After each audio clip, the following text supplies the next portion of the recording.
Now, we all have 24 hours in a day, and it really just depends on what we decide to do with them. It's the choices that we make.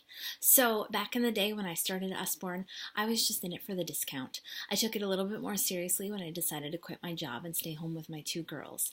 But the big change came when my husband decided he wanted to quit his job and go to seminary. And so that meant I really had to kick my business into gear.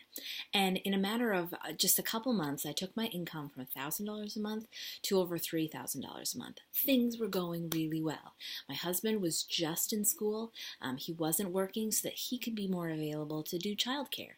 So I could really focus on my business, and it was working. And then my daughter got sick, and she had a random infection. We were in the hospital for a week. They didn't know what it was. It was awful. And so we came home from that. She's fine now. But we came home from that knowing we are going to have some really big medical bills. Now, my business was really cranked into gear. It was paying our bills. But we didn't have much extra for thousands of dollars of medical bills. So we each got a couple of little part-time jobs to try to help add in the income to be able to pay for those bills. And that was in November. In January, my dad fell and hit his head on the ice and wound up having emergency brain surgery.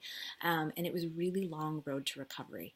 And just about the time I started to come out of that in May, we found out we were pregnant with our third child, and I was exhausted all the time.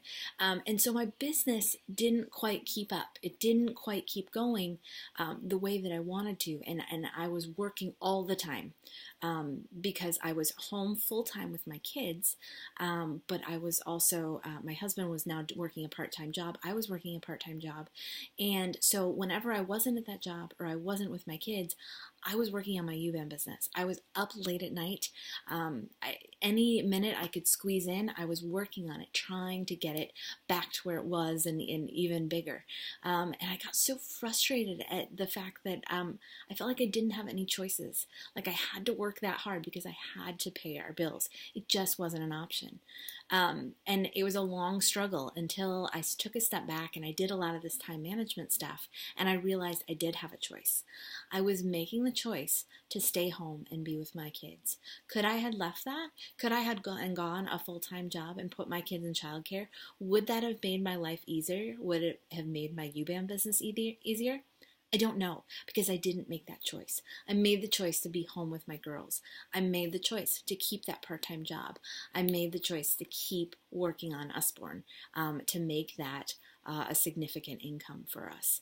And so sometimes the choices are tough, but you do have choices. But what I want to encourage you, and we're going to see a post on this later, you don't have to make those choices alone. Use the other people, significant people in your life, to help you make the best choices that are right from your family. But I knew back then that Usborne was going to be the answered prayer in the long run, even if I was struggling at the moment. So just a little bit about my story and my choices.